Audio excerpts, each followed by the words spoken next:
Rise, renew, reconnect. Welcome to From the Ashes, a podcast where every story ignites hope and healing. Shine the fire in the darkest night. A phoenix burns. It's ready for flight. Shadows may come, try to tear you apart. All right, welcome to From the Ashes. I am your host, Valerie Beck, and today we have a really special guest. This is our first interview episode, and I have my longtime friend, Ali Vega, here with me today. So before we jump in and I introduce Ali, I want to tell you a little bit of backstory. Ali and I have been friends for 10 years now. We met through the LA dance community at what was Boogie Zone, and we've stayed in touch ever since, and we've seen each other grow in such unexpected ways. And today we both find ourselves in the wellness space as well as navigating our way through the artist space. So, Ali is a movement coach and movement artist based in LA. She has choreographed and taught in the US and internationally. She came back from the Philippines earlier this year.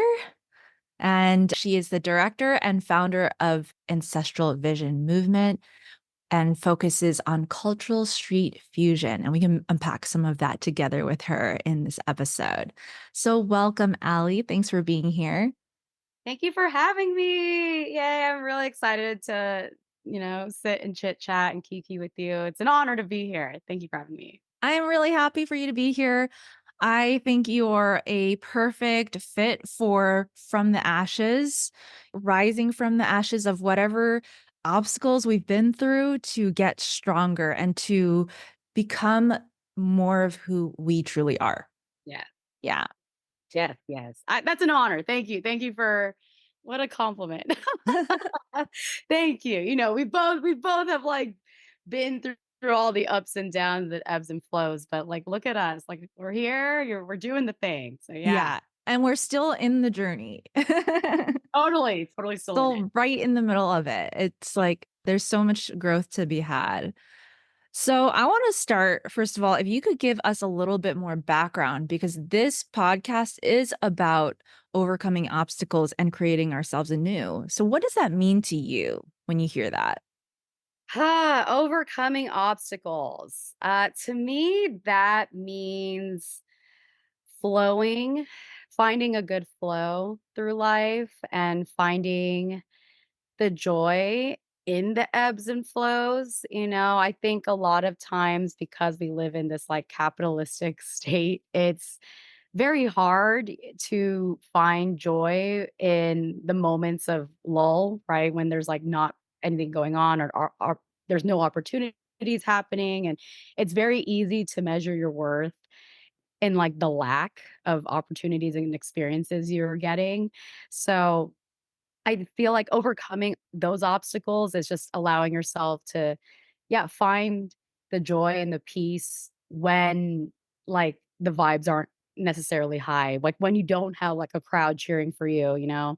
And that is a very hard practice. It's a daily practice, but it's a practice that I'm very much leaning into more these days. Yeah.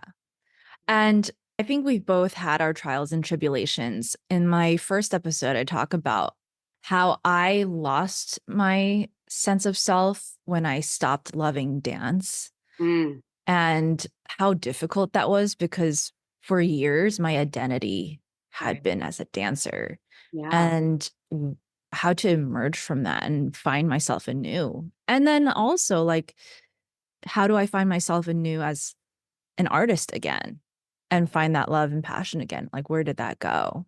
So, has there ever been a time in your life where you did feel lost, like for somehow, like you had lost that spark? Yeah.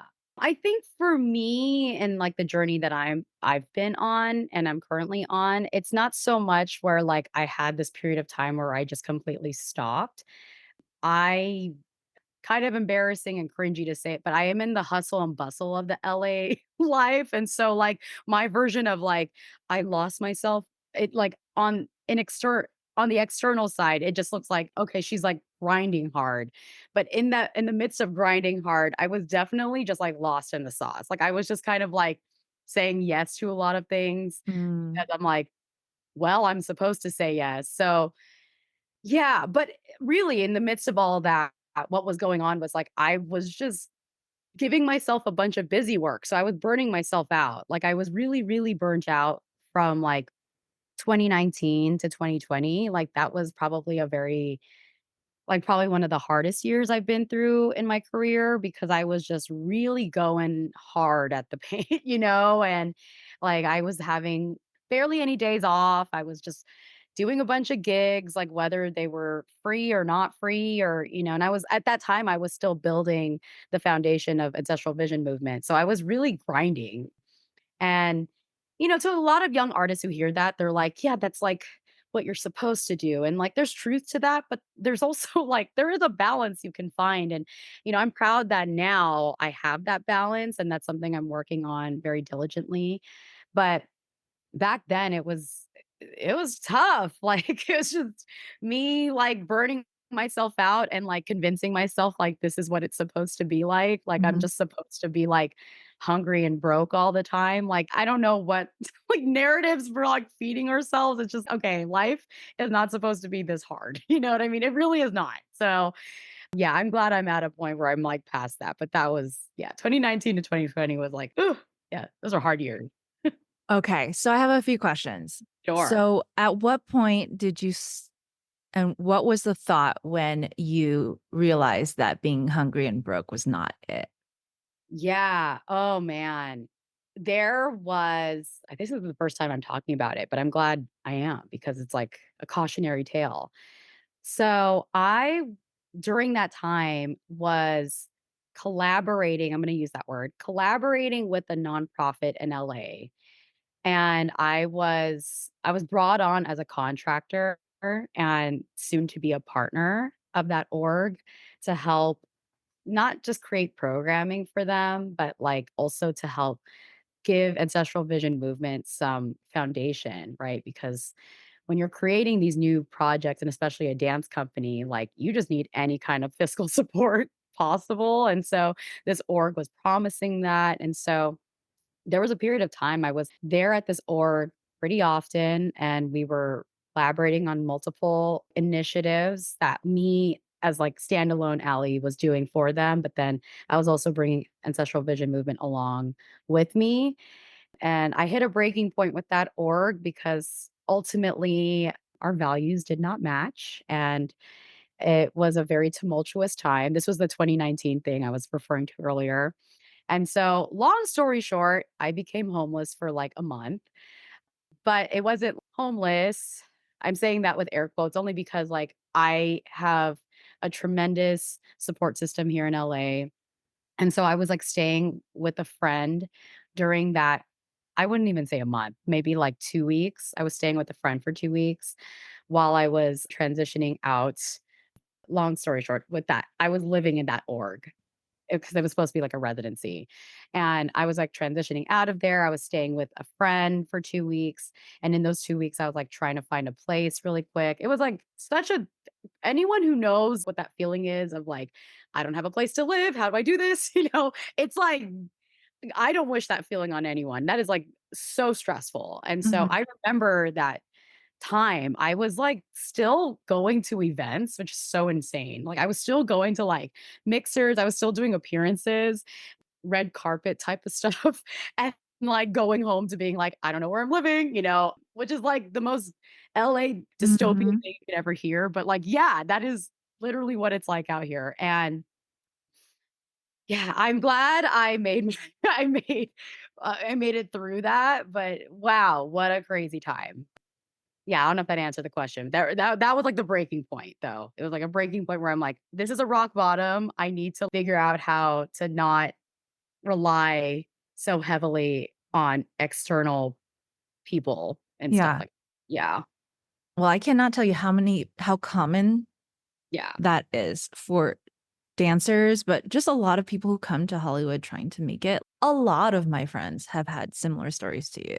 oh my God, right? Because it's like we're just the most vulnerable, you know what I mean? Like we come here, we're like vulnerable artists who are trying to obtain consistency and stability of any kind. So when you find it, you're like, oh my God, this is my ticket. And then when you realize you're like, oh no, I'm being exploited, it's like, uh-oh, what now? How do I save myself from this? And it's tough. It's tough. But I just again want to echo like I just have a really great support system out here in LA and I'm really glad I have people that genuinely have my back. So when things go down, I know I can roll back onto different people here and there and yeah, so I get it. It's tough. Yeah. Been there. Yeah. So a follow-up question would be like, Mm, once you did hit that point, mm. what shift in mindset happened and what action did you take that was different? Ooh. It that answer actually didn't come to me until later. And it was one of those things where I just kind of continued to hit the ground running. So a lot of times with patterns, right? You don't really know you're doing like a toxic pattern until you're like, wait a minute, this isn't working. And it might be like years down the line. Yeah. And like, from an outside perspective, someone's like, yeah, clearly you should have changed that. But like when you're like thick in the sauce, it's like you just can't see it. Right. And so when that happened, I think I definitely was still just kind of doing what I was always doing. I was just doing it in different spaces and I was moving around a lot. But it probably wasn't until I was doing workshops again, because when I was with that org, I was doing workshops in Historic Filipinotown. And that was my first taste at being like, okay, what does movement healing look like? Because that was basically the workshops I was doing with them. I was creating these like movement healing workshops. I wasn't a certified yoga instructor at that time. I was just a mover that knew that I was already engaging in like cultural fusion work. And so when this org asked me to create like a healing space through movement, I was like, yeah, that sounds like something I know how to do, even though I had no formal training in it. But basically, once that situation happened, I hit the ground running again. I started doing those workshops again. And as I continued to do those workshops, when the pandemic happened and everything stopped, I was able to be like, wait, okay, there's something aligned here. Like there's something missing. Like if I'm already engaging in this type of work that's integrating a lot of different disciplines, like it's not just creative movement, it's not even choreography at that point. It's ancestral, it's very instinctual, the thing that I'm missing is the spiritual aspect. And Mhm.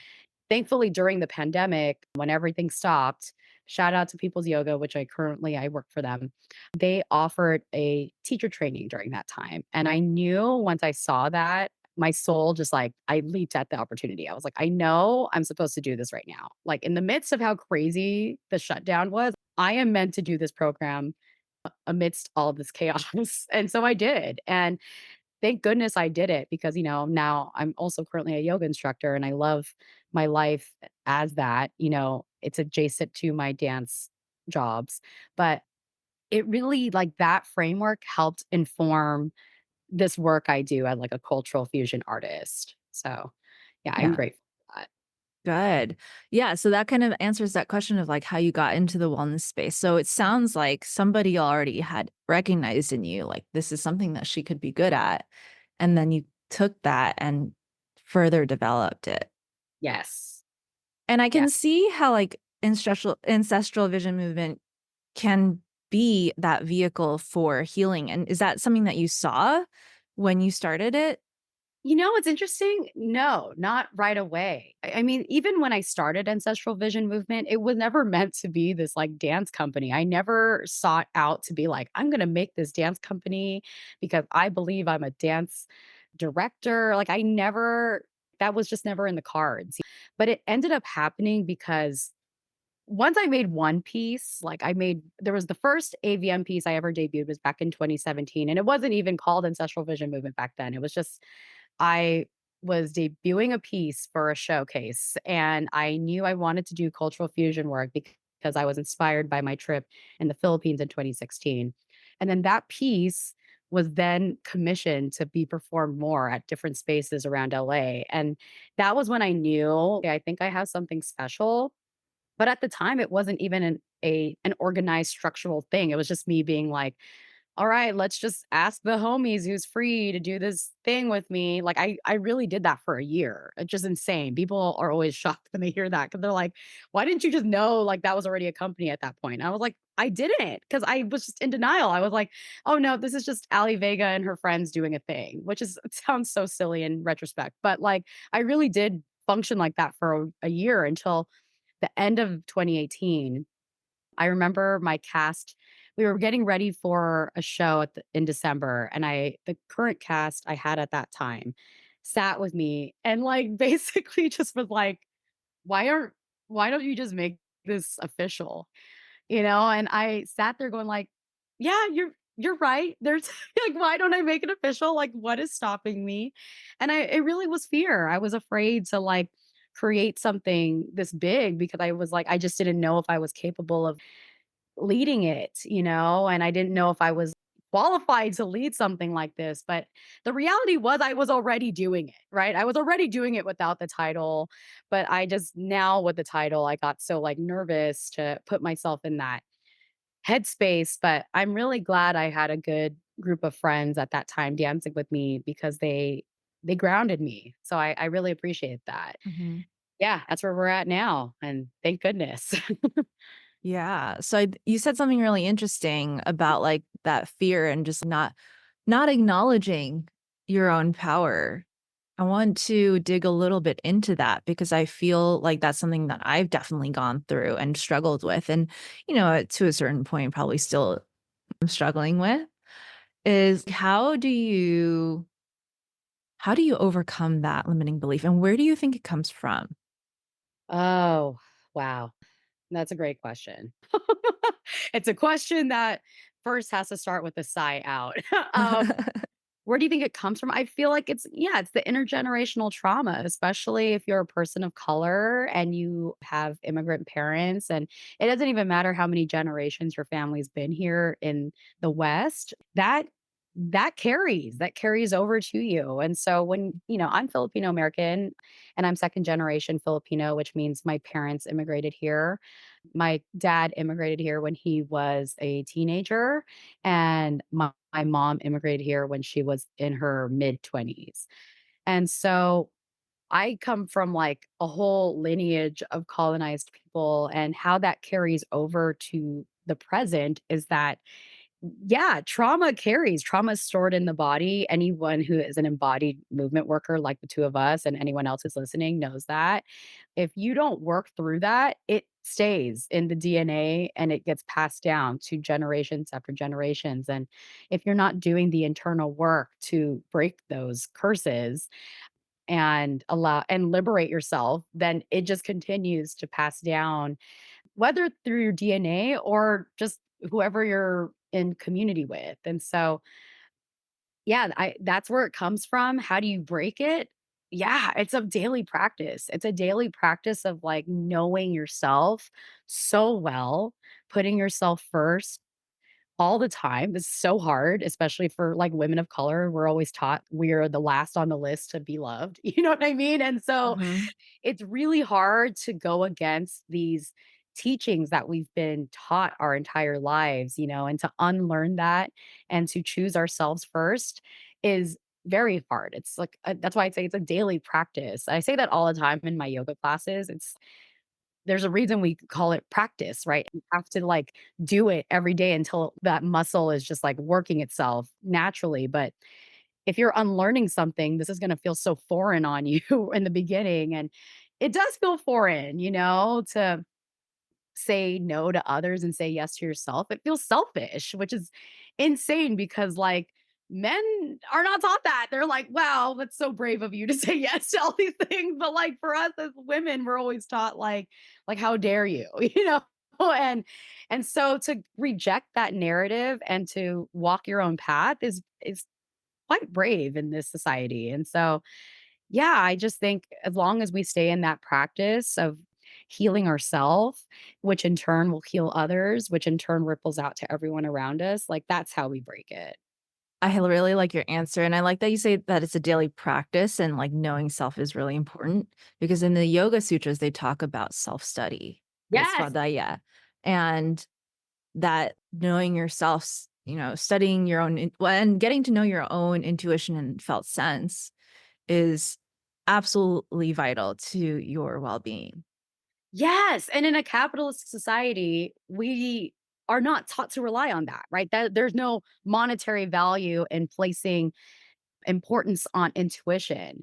And that's so dangerous, right? Because it's like, okay, if we're not placing it on intuition, then who the hell are we listening to? Right. And that is dangerous. That is just so dangerous because now your entire all of agency, all of choice is just not your own. So we're just answering to external beings that we don't even know. Like that's insane. And so yeah, to have that daily practice that the Yoga Sutras talk about of just answering self, knowing self so well, and taking the time to be still and really have that dialogue with yourself is just so vital in understanding how to break intergenerational curses. Yeah, and, like you said, this is not something that we're taught to value, and it was only until I was, like, at rock bottom emotionally that I started to study my own thoughts, and I started to study on my own patterns. Yeah. And so it's just, like, looking at my environment, the people around me, like, they don't at all think about how they talk to themselves in their heads and how that impacts everything that they do and everything that happens to them in their life. Yes, yes. I mean, it's tough, right? I mean, like, as embodied practitioners, it's you can only do so much for other people, because at the end of the day, it's such an internal practice. So if folks are not arriving to that journey on their own terms, it's like there's only so much like coaxing we can do out of people. And I've had to learn that the hard way as an instructor. It's look, I'm gonna give tools. That's all we could do, right? It's like you just give Yeah. tools and, whether you use it, that's on you. I'm here as a resource. These are tools, and it's tough because it's like it's hard to watch people self-destruct, right? And so, but yeah, part of doing this work is also knowing how to protect your own peace. And when you see people self-destructing out here because they just don't know how to trust their intuition and be with self and slow down, it's it's hard, but you kind of have to be like, well, you're dealing with that. I need to protect my peace. I've said all I needed to say. I can only help you. I can only throw so many like life vests for you until you're just covered in life vests and you're not using any of the life vests and you continue to drown. Like there's only so much, right? Oh, it's And true, it's true. Yeah. so true, right? And like, cause at the end of the day, they really do have to just be like, oh, I didn't realize how many life vests you've been throwing me. I'm fine now, and damn, it's tough. It's really tough. And I think for any embodied practitioners that are listening in, we're all doing our jobs, as long as you are practicing what we've been taught and you're applying it in your practice, both on and off the mat and in your daily lives, it's like we're doing the work, y'all. And I just wanted to validate people because I understand it could be so, frustrating to be like, how are these people around me just like not doing the thing, because like I totally get it. I still get, I'm in my ego too. I still get frustrated when people around me are not engaging in the practice and they're just like still engaging in very like self-destructive habits. And it's just like, okay, like I can't do anything for you until like you wake up, but that's like I guess that's just part of the human Yeah. condition, right? Yeah. Yeah, actually, so I was teaching a mental health workshop this morning and with like a Ayurveda yoga perspective, and we were talking about the gunas, like Ooh. the clarity and Yes. the turbulence and the ignorance or darkness, right? And it's just that we cannot blame people for being where they're at. Yes. Oh, that was such a hard pill to swallow when I first learned about that, especially when talking about intergenerational trauma and like offering that type of like radical acceptance to our parents because these are people that may or may not have hurt you. And so like coming to that awareness of we can't blame them for not knowing certain things, they're only equipped with so much and And I'm speaking from like an immigrant experience, right? It's like I was born in this country with a very different upbringing and very, very different environment. So, of course, like I have a privilege of just knowing more. And so, yeah, it was tough to like come to that acceptance. And it took me years. It took me years, right? So, it's like it took me like years of understanding myself as a person and going into therapy and like going into my yoga training and then taking time away to like be in the Philippines for 3 months. Like it took me a long time and I'm still unpacking that now, and I'm learning a lot about it now. And for folks who are like wondering how to do that work, it's like you just really got to start now. There's no better time than now to really start listening to your inner desires, these questions that you're always like pushing down and these desires that you're pushing down. And you're like, I've always wanted to be a singer, but like, that's stupid. It's like, well, who said that was? And that's tough, right? Because those are like childhood wounds. It's tough that, when you confront it, but the brave thing is to confront it. It is. And then you can get past that and work through that and give yourself a new narrative to believe. This gets me to a really interesting thought on desire versus need and how we're Yeah. conditioned to think only about needs and to push down our desires. And even spiritual texts say desires no sometimes, but how do you get beyond just a survival mode if you're only thinking about your needs? Right. That's so true, because humans, like, no matter what spiritual practice anyone follows listening, it's like humans, like, we're ego driven beings. There's no version of us that's like, and I've erased it all, unless you're like a monk that's just like, away from society and all things, right? But like, we are ego driven beings, and there's nothing wrong with that. Like, it's okay to like lean into these desires of like, I do wanna make 6 figures a year, and I think we just need to not shy away from those desires because I feel like in wellness spaces, it's just so taboo to even say that because it's like, not you not being equitable and like, and it's like, okay, it's okay. There's a world where this balance can exist, and I'm not gonna judge people unless they're trying to say like, "I'm trying to be a billionaire," and that's like, "Okay, let's unpack that, sis." But but I'm like, but if you're just like, "I desire good things in my life. I desire to like be loved and be taken care of and, live a soft life. What is wrong with that? If you think about like what our ancestors were doing, like, I mean, it's a very different time. They didn't have all this like glitz and glam and technology around them. So it's not like they had all these distractions, but like who are we to say like they had no distractions whatsoever? Like, you know what I mean? So yeah, we are humans with ego and like that is just normal. That's just normal and I think the more we just lean into that and can control it, right? And Mhm. that's like what all these spiritual practices teach us is like we need to manage it. So you're not just only driven by ego. There's so many spiritual practices that are like, yeah, don't do that.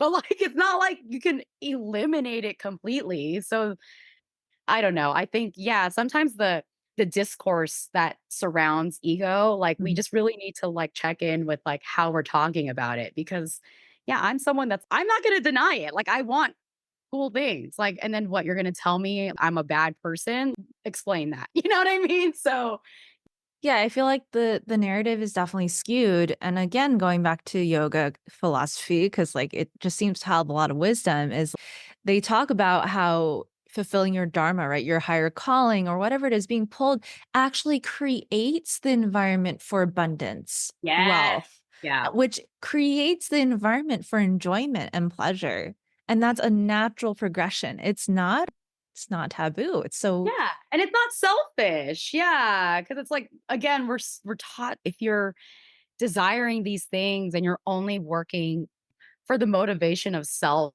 That's so selfish. Like, what about everyone on your behind you? And it's like, if you're elevating and you're connected with universe and other people around you, that natural progression, everyone else lifts up with you, And I think that's the narrative we need to be like really leaning into because it's yeah, it can be so detrimental when people are like, oh, I can't want things because that's so selfish of me, but it's like, or if you deserve it. Like, what's wrong with that? Like, that's okay to want things. That's what's not okay is if you hoard it, right? Like, if you Right. get like success and you just like never share it with anyone, then yeah, like that's not good. And then yeah, we have a yoga sutra for that too, right? Like, Yep.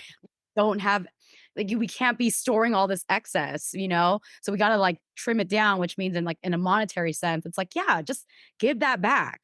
That's it. Let that be cyclical. Let that energy cycle in, cycle out, cycle in, cycle. But like, what's wrong with having more energy? If you're pouring your heart and soul and your entire being back into the universe, like that is so much energy you're putting out there. Of course, you should be getting that back tenfold, you Hmm. know? And so I think again, yeah, the more we can lean into that discourse, the healthier we're all gonna be. But again, yeah, folks, it takes a while for folks to arrive to this type of yeah, this discourse and this mentality because you're right, it does kind of take some sort of life-changing situation to happen, like whether it's like a rock bottom or some sort of abrupt life transition where you have time to really be with your thoughts and by yourself and yeah, in a capitalistic society, it's very hard, right? Because it's like, when are people afforded that? You have to really, you know, one, want it, but two, also have the luxury of time to do that. And it's very hard in our country. Like, you know, and I can acknowledge my privilege as someone here in the US. Like, it's very hard. I mean, a lot of people are just living day to day. So it is very tough to like be afforded this luxury of like, well, now I'm going to think. But I personally believe, again, as people who study the sutras and who like use it as like a daily practice, there is always a way, even if it's 5 minutes of your day or 2 minutes of your day, or I mean, if you have more time, that's even better. But there is time. And I think those practices are there, those readings are there for us to understand how to apply it in the modern sense of the world. Yeah. Yeah. So then I want to dive a little bit more specifically into this abundance scarcity mindset with artists because it's a sticky situation and it's very common for artists to give everything away and take nothing for themselves, Oh my God. Yeah. especially dancers.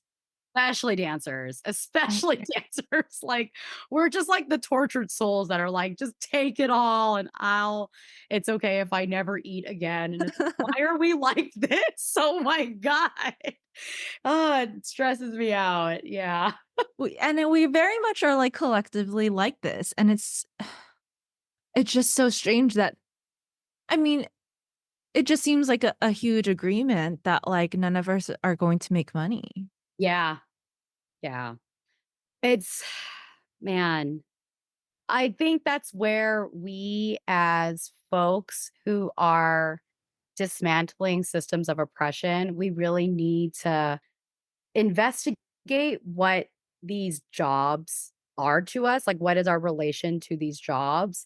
Because if you find value in this work, then that value deserves compensation, Mhm. right? And everything is a an exchange, whether there is a monetary exchange happening or an energetic exchange happening, there's always an exchange. And so when you start to see every interaction as that, then it's easy to be like, well, if I'm providing this service, whether it's in the form of like a performance or if you're teaching or whatever, then it's easy to be like, well, what's the exchange? Like, what am I getting out of it? And like when you're being told like the exchange is like a peanut, then it's like, wait a minute, this makes no sense. It's not equal. And that's when folks can start to advocate for themselves, right? It's if I know I'm putting so much work into this craft and this organization is asking me to teach this, and this, and do it for this amount of money. And you're like, wait a minute, this is not adding up, then we can feel empowered to be like, wait, no. Like, first of all, as a practitioner, this is how much I'm worth. And, you know, everyone could put a different price point on that. But again, it takes knowing yourself very well. So if you know, like, how many years of training you've been putting into the craft and how long you've been yeah, like refining your craft, yeah, get your money's worth. Like it doesn't matter if you're just a first year teacher and it's like, like I'm still a newbie at this. If you know you've been dancing for like over 10 years, that's experience. So use that. But like believe in it, believe in the value of that. And that's the other component. It's like, Mm, when we're taught not to value these jobs, of course we're lowballing everything. Oh my God, this is like bringing up like a conversation I had with my dad recently. It's like, whoa, deja vu. Yeah, when we're just taught to see jobs as like, that's worth it, that's not worth it, that is low, that's not, it's like, or we could just see the value in all jobs. In all mhm, jobs, everyone is providing a service. From like the sanitation department to a CEO. There's a service being provided. So it's like we as a society can like create that number of what does that exchange look like? If this person is providing this service, like what is the value of that? And I think it's a powerful thing as people who have, voting rights here. Like we can set the price point, we can set the value, and we can create the discourse that surrounds that. And we don't have to just settle. Why are mhm, we out here being like, well, I'm a dancer and that's just what it is? Like it comes with the territory. We're always going to make peanuts. It's like, who said that? Like, why? Like, I refuse to believe that. Like, I think our jobs are so incredibly hard, and it takes a very special person to, like, do it for a living. So, why on earth would I ever sit here and be like, "Yeah, this job is not valuable to society at all?" I'm like, I would beg to differ. mhm. Society needs us. Oh my god, more than ever, they need us. People are, like, craving to be in their body. They're craving to like feel strong and empowered and liberated. And who better than a dancer to teach that? Yeah, So, yeah, they need us. They need us. absolutely. And I was looking at the other day, so there are different levels of things you can sell and the level of value people are willing to pay for them. So like goods are at the bottom, right? The tangible stuff. Then you have like the services, and then like all the way up at the top is transformation. It's the most valuable. And I Ah, think as dancers, we forget the transformational power of our yeah. movement and That's that we can change somebody's lives for the better. yeah. Oh, that's so beautiful. Oh, I love it. That's being yeah, as it should be, like I'm sure in your work you've probably seen it. In my work, I've seen it too. It's like people want to be able to feel powerful in their body because that translates to all the other aspects in their life. That translates to them going to the DMV and being like, I'm confident walking in here and I know what the hell I'm supposed to be doing in here. It sounds so silly, but when you have this spiritual practice, you know that all of these things are connected. That's why when people see folks who have an embodied movement practice and we always walk with like such a presence into every room. Yeah, because we train ourselves to do that. It's not just like, like, oh, I woke up today and like I guess I'm feeling confident. It's literally a muscle you're practicing. Like not even like yes, it's a physical muscle you're stretching out, Mhm. but it's a mental muscle you're like consistently visiting over and over and over until you like it's all connected, right? Like your mind, body, and soul are connected in this aligned belief that, okay, now every room, it doesn't really matter who I'm talking to. I'm always going to be in this centered ass place where I can speak from this. Yeah, like I'm speaking my truth no matter who I'm talking to. I don't have to code switch. I don't have to like feel small in this person's presence, but then I can feel big in this person's presence. It's like, no, I'm just the same version of myself in every situation. And it just takes a lot of practice to get to that. But that's why it's a practice, Yeah. And I'll be Yeah. the first one to say because when I burned out on my dance career in 2016 and I stopped believing in the power of dance, I also stopped believing in myself. Mm. And I took a dance class the other day and I was going through like a rough day and I almost cried because I was like when I step into this room, even if it's just taking class, I feel so unstoppable. I Yeah. see myself moving. I see the way that I can dance. I'm like, I am an entirely different person. Yeah. So, you know, like if you know, you know. It's I get uh-huh. yeah. Yeah. It's beautiful. Thanks for sharing that because that's so real. That's so real. Like when you Whatever type of movement that you're engaging in, but specifically because we're both dancers, we really know this feeling very well. Once you're in it, it's like a meditation. It's a movement meditation, because you're allowing yourself to just trust instinct, trust your body, trust that like I'm moving in the way that I'm meant to move in this moment. No one else is forcing me to move. I'm moving. And that's such a power. It really is. In a society that like everything else is dictated by other things, how special is it as a mover to have the agency to move in the way you want? And yeah, to have that type of language and like movement training, you got to put in the work, right? You want your body to be healthy and strong to do that and to have that type of language to move like that, right? Whatever however you're expressing. And so that's why it's a craft, like not everyone can do it. Well, I want to rephrase that. Everyone has the capability of doing it. They just have to like step into that power and that belief and that mindset, Yes. because right, because like I firmly believe it, but when I work with certain clients who are like I can tell the narrative they're always telling themselves is like I'm not meant to do this and I can't like I see how you're moving and I can't move like that. There's only so much of like, "Who told you that?" Like, I can say, right? I I want you to know that you are worthy of moving that way. You just gotta, like, allow yourself and give yourself permission to do it. And Hmm. that's something I hope that more people can step into in this year of the dragon, is, like, just giving themselves permission to have the audacity, to have the boldness to, like, step into these things and be that person. Just be that person. Like, "Oh, I take a dance class once a week." Like, be that person, even if the rest of your family's like, "I'm sorry, what are you doing?" Like, who cares?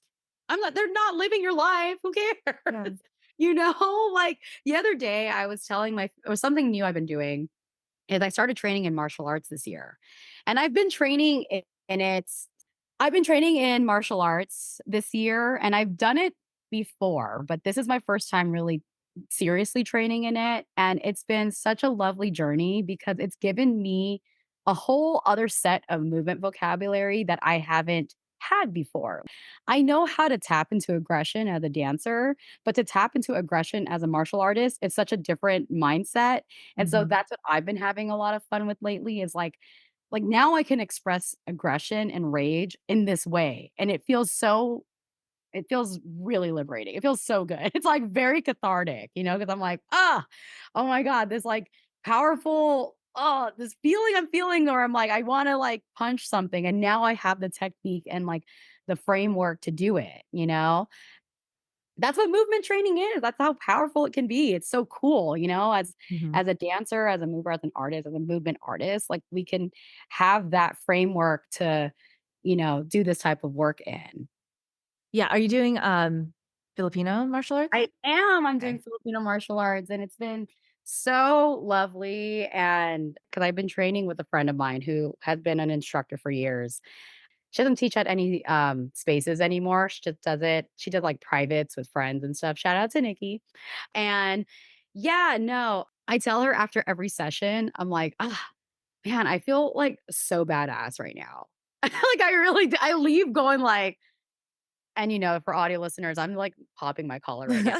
Like I leave going like, period, and I want everyone to feel that. Like, when it, like, boggles my mind when people are like, I don't like, when they hear me say that and they're like, "I've never felt that." And I'm like, "Why?"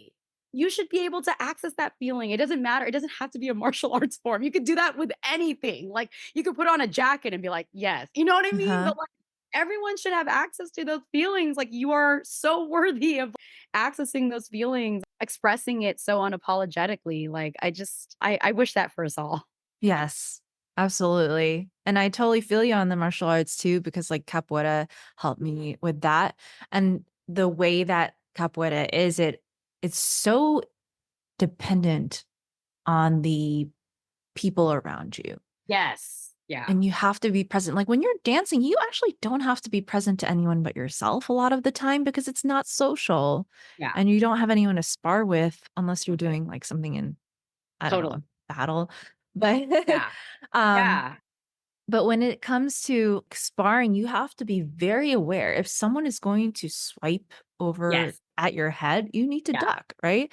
And it's just like recognizing also the energy and the reaction that you have to being swiped at. Yes. Yes. Because some of us do not take that well. Yeah. Right. Or if we get nicked, we do not take that well. And just like we really have to check our reactions to things too. So it adds another level of self awareness. I agree. Yeah. Oh, I love this layer that we're bringing in. Yeah, it's totally true. Like, you have to be so hyper aware of your surroundings and with movements like capoeira and Filipino martial arts, FMA for short, it's like there's like a rhythm to it, you know? And so if you're not really listening and diving deep into that rhythm and feeling connected to it, you're right, you will get nicked. And that's like, oh, that sucks. It's like you just don't want to ever feel, no one ever wants to feel that, because then you'll feel like inadequate. You'll be like, I could have easily blocked that. I'm not sure why I'm like not doing well, but that's why I love martial arts because it really does bring in this like additional framework of, I mean, yes, have like heightened sense of your surroundings and then just being powerful in your body, which again, dance and other forms of movement can also bring. You're completely correct in that like martial arts provides it in a sense of like you have to do it with other people. So it's like you have to be connected to the other people around you, whether it's a person you're sparring with or like you're just doing it in community with one another. It's such a great practice to help you feel present, and I love it. Yes. So the last topic that I wanted to touch on is Asian American identity Mm. and mental health. And I think this ties back to ancestral vision movement too. And just like navigating mental health as an Asian American has been tricky. And I've noticed this for myself is that even though I have been such a champion of mental health my entire career since I've been in college, I still don't necessarily like I've barely seen any therapists. Like I've very much done my own wellness journey and it's like hard for us to ask for help, Yes. right? Yeah, I completely understand and agree. It is hard. We're not taught that in many of our cultures, which is, it's kind of interesting to see that because, Asia is so big, right? Mhm. But like collectively, we all have a very common experience of like our families not having the bandwidth to engage in that. How do I prioritize like my mental well being? Yeah, so many of us, especially if you come from like communities of like, and like, yeah, your parents are immigrants, or if they are immigrants and they come here and they're just trying to like create stability and if they're working a lot and if there's a language barrier, there's other factors at play. And the last thing on their to-do list is like, do I feel good today? You know what I mean? And Mhm. and that's what makes me sad that that's just like the last on their to-do list because, they're in survival mode. And that's why, like, for us as diaspora, it's so important to like, because we've been given this opportunity of being born here, at least like in my experience, I'm like, I'm born here. And so I have a different framework from like what my parents, how they grew up in. And so because I have that privilege, it's like, it is my duty to embody that and then share that with everyone around me and teach it to the next generation. And it is hard. It is incredibly hard because if people are not tending to their childhood wounds, this is a very hard journey to walk because then we're just living in this narrative of, my mom doesn't believe in me and I'm like, I'm hurt, like you're just living that narrative over and over and over. And I see it all the time in like Asian American adults, Mhm. like let alone Asian American artists. Yeah. That's a whole other community, but really it's like, yeah, like we're just looking for validation because our parents didn't give it to us. And it's just like, oh, it's so rough. That's why community is so important and crucial. And, that's why on a tangent here, I get frustrated when I hear people talk about LA being a very lonely city and everyone's just so like fake and not trustworthy. And I get so like, man, you're just looking in the wrong places because there's so much love and community here. And when you lean into it wholeheartedly, that could be a place where chosen family could be found, Mhm. and if you allow yourself to really lean into those spaces for support. But if we, if we have our guard up all the time and we're just walking around like really in our childhood wounds, like if we're just coming from that place, then of course you're just gonna be like, everyone's cold here. But it's like Yeah.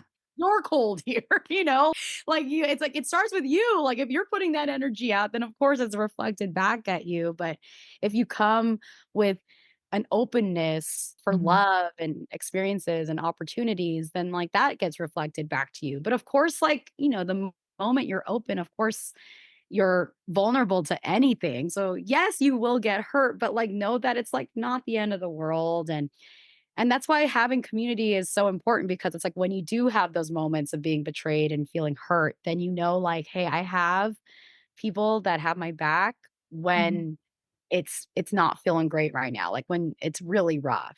I've been through those times. I mean, I mentioned it earlier once, but there was like so many other times outside of that one time where I've like really felt a rock bottom and I've really felt inadequate and not loved and not worthy.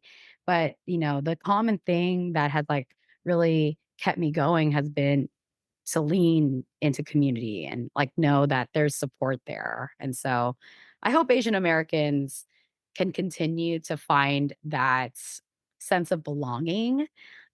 Everyone is coming at it from a different lens, right? So it's like your proximity to your culture. Like some Mm. of us, if you grow up in it, you're like, oh, that's easy. There was Asian people around me all times. I was at a festival all the time. It's like it's so for some folks it's easy, but for folks who are coming from like other parts of the country where maybe you were the only Asian person at your school, and you've had to like there's like pressure to assimilate, then it is hard, right? Because you're like, I feel weird, like stepping into that. I don't feel worthy. And like those are just examples of like stuff I've heard, which it's sad, but I can also understand that as someone who, I was once young and I also once felt that way. I understand that feeling, but just know that you're to any Asian American listening to this, you're totally one, welcome, and two, worth it. Like you Yeah. are so worthy of like claiming your culture. Yeah. This is not like cool kids club that you're like, oh, you're not loud.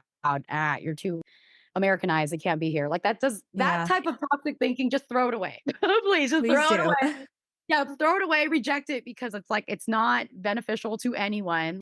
Who is that benefiting other than like white supremacy? Let's be real, right? So you can throw that away and reject it and know that it's never too late to step into your cultural identity and it's never too late to feel that sense of belonging. And so, because I know maybe folks listening to this might be like, I don't know where to start. Just literally go to like one event, maybe one festival, one night market, whatever it is. It sounds silly, but it's not. It's like if it's a place where people are gathering, just go and see what's up.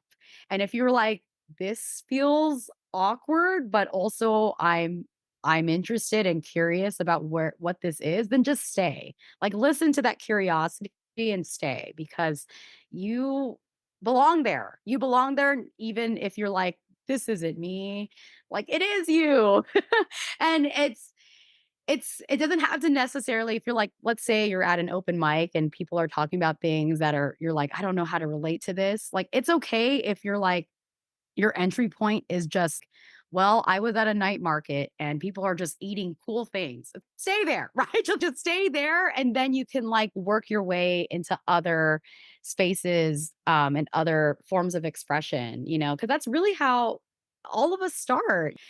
I actually got asked the other day because, I am someone that is proud of my community and I'm very heavily involved in many community spaces. I got asked like how I did it. And I'm like, what do you mean? How did I do it? Like I am this, therefore I was there. And this was like a BIPOC person, asking me that. I'm like, just go. You deserve to go. Like, if this is where people of color are congregating and are like, engaging in these forms of expression, whether it's like forms of dance or like cinema, filmmaking, poetry, like just go. Even if you're like, your first experience is like, I am a fly on the wall here because I feel so awkward. That's fine. just just go and then see how you can continue to like feel at home there. But anyways, I bring all that up because it ties into the mental health Mhm. aspect. If you don't see yourself as someone who belongs, then it's hard to like engage in that part of yourself when you're going through mental health, like when you're Yeah. or talking about or engaging in your own mental health, right? It's if you feel like I'm like out of my body, all the time, then of course it's hard to be like, how do I take care of my body? So, And so this just ties back into a very general mental health conversation because I went to a trauma conference last year and there was a presenter that said that the antidote to trauma is belonging. mm. Oh, I love that. Right? When we don't feel like we could trust anybody else and when we don't feel like we can trust ourselves, then who do we have? Right. And I think as an Asian American, I've always felt different levels of belonging Yeah. with people because I have a very complicated history of like growing up in a non-Asian neighborhood and then moving to a more Asian neighborhood and not feeling like I fit into either of those. Right. And it's just like at some point you do have to just embrace yourself and acknowledge that no matter where you go, you do belong. Yeah. You do belong. Absolutely. And you have your own unique power. And that's all you Yeah. need. Yeah. Yes. Absolutely. Absolutely. And it's a journey. Like I know we keep using that word and we also keep using the word practice, but both of those things are just it's so true here. It's people don't like wake up and are like already this enlightened being. It takes work.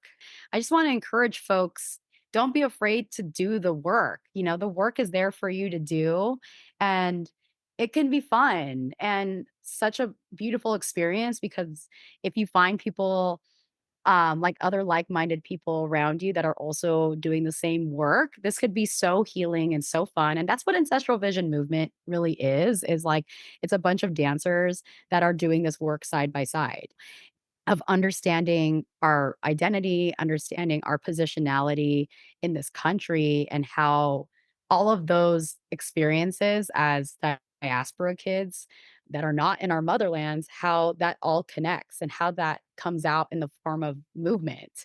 Like that work is so important. It's like, it's more important than like, if the arms are clean, like who cares about that at that point? Mhm. It's what's important is like, do you understand why these 2 movements that we're using in this piece, whether it's like, it's a traditional piece and we're using like voguing to like weave the 2 things together, like, why are we doing that? And I think once we get to that place of discourse and like investigation, right? If we're just like really asking ourselves these questions of why do these 2 things matter to me? Yeah, it gets you to a place where you can open up and ask about all the other aspects of your life of like, why does this matter to me? It's all about self-discovery. And if you allow yourself to just ask questions and allow yourself to answer that and give yourself these answers, it just makes you a more enlightened being. And ultimately, like we've talked about earlier with the Yoga Sutras, it just contributes to your dharma. It just contributes to this overall like, "Oh, your purpose here is to know yourself." Yeah. And you are so many different shades, and you should get to know all those different shades while you're here on this earth. You don't have to be like, "Only this shade matters because of that the society only values this part, and then the other parts, they don't value that, so why would I talk?" It's like, you value that. That's it. You just place the value in that, and that's Yeah. it. Exactly. I love Mm. it. I Yay. think that's a beautiful place to end. Thank you. It's been a really great conversation. I feel like we probably need a part 2 at some point as we keep going through our journey.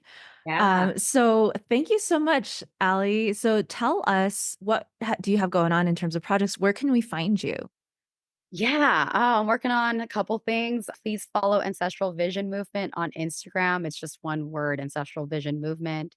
I also shout out to my new training program I just started last year. It's called Femessence, my personal training program that's geared towards women, femmes, and non-binary folks to express movements in a liberated way. It's a creative movement program, and yes, it's mainly dance, but I use a lot of different forms to kind of inform the dancing. And so my next workshop is coming up soon, either in May or June. But please follow Femessence dot movement. That's what the Instagram handle is femessence.movement on IG to stay up to date with that. And then if you want to follow just, me, I am underscore Ally Vega on Instagram. Awesome. All right. Thank you so much. Thanks everyone for tuning in to From the Ashes. We will see you next time.